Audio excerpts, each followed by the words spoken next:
désordre, il faut qu'il y ait eu de l'ordre pour avoir le désordre. Et puis, c'est aussi que quand je suis en atelier puis que je travaille sur mes objets, il y a un désordre complet qui se fait dans mon atelier. Puis après ça, je passe par une période où est-ce que je remets toutes les choses à l'ordre dans mon atelier. C'est comme un rituel un peu. Dans mon accrochage, c'est toujours un accrochage aléatoire. Ça dépend de l'espace, de où est-ce que je vais. Alors, je sais jamais comment l'accrochage va être. Quand j'ai commencé à travailler les images plus sexuelles, c'était des images qu'il fallait qu'ils sortent de moi. C'était des choses qui m'habitaient, qu'il fallait qu'ils sortent de moi. Comme aussi quand j'ai commencé à crocheter les longs cache-pénis, que j'appelle. C'était des choses qu'il fallait qu'ils sortent de moi. J'étais enceinte. Et pendant que je crochetais ça, j'étais enceinte. Puis c'était des choses que je pouvais faire assise. Quand je faisais mes petits aussi, mes images, là, c'était des petites images... pas crochetées, là, mais aux petits points, là. Puis ça aussi, c'est des choses que j'ai pu faire assise. Puis je prenais aussi des choses que je trouvais au Dollarama. C'est toutes des objets ou des matériaux pauvres avec lesquels c'est fait. Puis c'était tout comme des images qui m'habitaient. Je pense des images de jeunesse aussi. Puis c'est tout un langage qui est sorti, puis qui me faisait rire, mais il est un peu drôle, puis il questionne en même temps. Puis ça, je trouvais ça vraiment intéressant, parce qu'il y a une première vision de l'œuvre, où on est très, très content, puis on trouve ça drôle, puis charmant, puis amusant.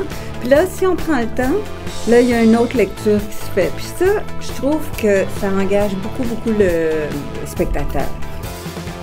Dernièrement, quand j'ai su que j'avais mon exposition ici, j'ai décidé de faire une œuvre plus me concentrer sur une forme.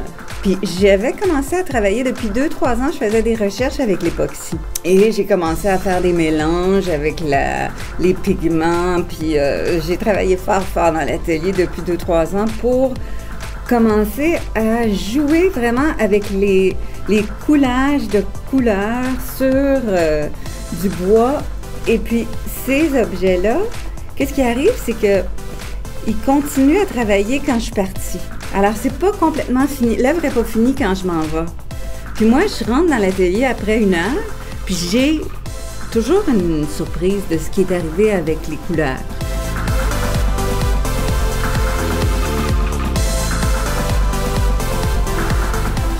Comme ici, qu'est-ce que je trouvais fantastique, c'était vraiment le mur courbé. Le mur courbé, là, ça c'est complètement une nouvelle œuvre. J'ai jamais montré, j'ai jamais fait quelque chose comme ça.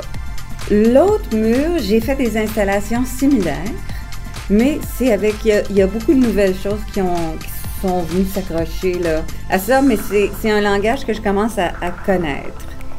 Le mur courbé, c'est un nouveau langage, d'une façon. C'est vraiment une recherche là qui se fait en ce moment.